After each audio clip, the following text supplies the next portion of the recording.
Hi, this is Renee Romeo. Today I'll be making a thread and bobbin organizer. This is something that I've been dreaming about for a really long time, so I'm really excited to do this. I currently have my bobbins and thread all in these plastic containers. But really the issue is that I'm kind of overrunning them. I've got a large amount of thread and they're all different sizes, and they don't fit in here properly. So especially when you're dealing with a cone thread, you know, what do you do with it? There's no way that you can house it in something like this. So my ideal idea for this is to have a shelf on the wall that I could visually look across the room and say, oh, that's a thread that I need for that, and I can quickly grab it and move on. So it'll address housing cone threads and regular threads, and it'll be painted out black so that it's a nice backdrop for all the thread colors to pop, and I can recognize them. You'll need to purchase some materials for this project. I've purchased 4 1x8 pieces of pine that'll accommodate a frame all the way around the shelving unit and the shelves as well. I've also purchased 1 sheet of 2 foot by 4 foot modified density fiberboard, and this is 1/8 of an inch thick, and this will become the back of the entire shelving project. In the end, I also have some caulk, and I also have some black paint. I'm going to paint the entire thing black so that the thread colors will pop out nicely against the background. As far as tools go, you'll need a screwdriver and a drill, and mine is a combination tool. I've got a very small drill bit. I have a box of 1 1/4 inch drywall screws, and that's really all you're going to need. The back side of this board with a single line. And the reason why I did that is because when you go ahead and put your screws in the back side to the front side, you want to make sure that you're catching the very center of your shelf. And that's what this mark denotes. So now that that is done, we can go ahead and flip it back over and start putting our shelves on. I'm working on the back side of this sheet, and I currently have the small drill bit in my drill. And what I'm going to do is I'm going to start drilling pilot holes in the back of this. And the reason why I do that is if I just go ahead and simply take a screw and try to drive it in through there, in through this pine is very soft wood, it's going to start to split. So you need to give it a pathway. And this pathway is going to be determined by this small drill bit. So go ahead and do one at each interval where each shelf comes in, and you'll be just fine. So I have 1, 2, 3, 4, 5. Now I'll put the screws in starting at either end and work my way toward the middle.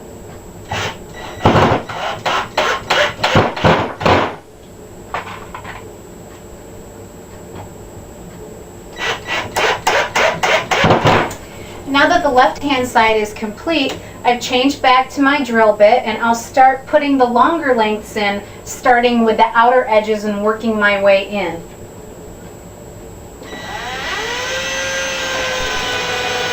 So I've gone ahead and flipped the project sideways on the table. The reason why I do that is because I've got my 2 end pieces in, but I need to locate those longer lengths all the way in between. And this is where all of the lines that you drew on this modified density fiberboard come into play. And what I can do at this point is look down at my center line and get my pieces of wood located underneath, where I can visualize exactly where it needs to stay in place. All 3 shelves are lined up, and I can go ahead now and drill all of my holes. Now that everything is secured on the back side, I'm going to start working on the front side. So I flip this over, and I've marked the bottom 3 shelves with little dots from my Sharpie marker, and they're marked every 1 1/2 inches across the entire length of the bottom 3 shelves. And what that denotes is a location for, I'm going to pre-drill holes for little nails that will accommodate a bobbin.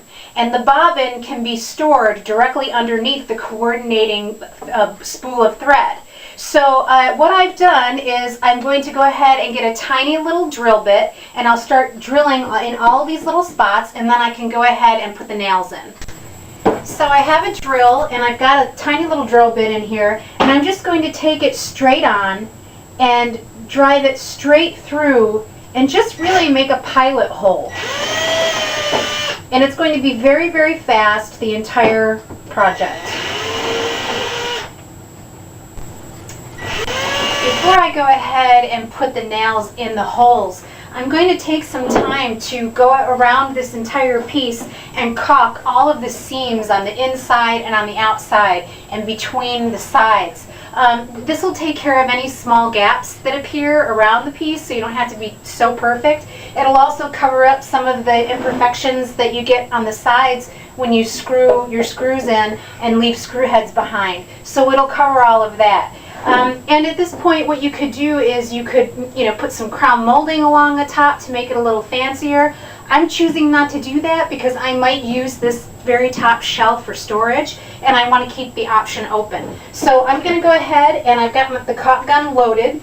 I'm just going to put a bead in all along this edge, this inside edge.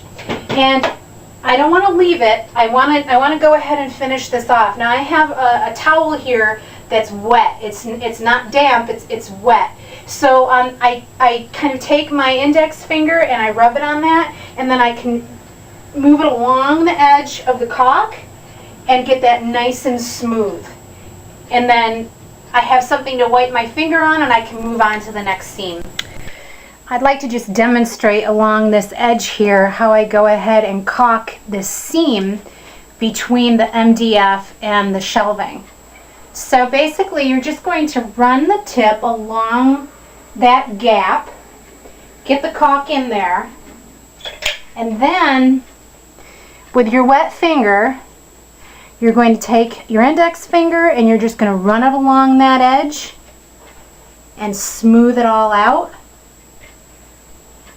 By keeping your finger wet, you're going to make a really nice smooth line here.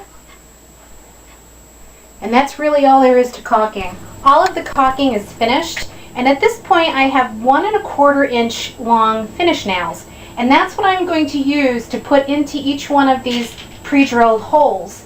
I'll get them in probably so that they're sticking out about 3/4 of an inch. I do have the bobbin that's about 1/2 inch, so it'll be nice and secure on there. So basically they're just set in there, and I'm just going to pound them in just slightly just to get them secure. And I'll finish all of these. Now I have 90 holes here, so that means that this can accommodate 90 spools of thread and 90 bobbins. I don't have that much right now, but it's nice to know that I can add to it if I need to.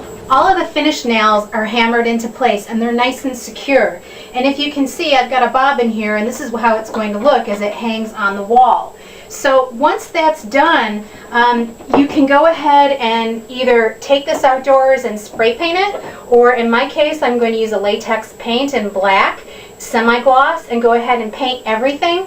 But in putting the nails in, because they're silver, I was thinking that if you had a more modern decor with glass and things like that, that you could simply spray paint this a silver, and that way your nails would match, and you can put your nails in after everything is nice and dry.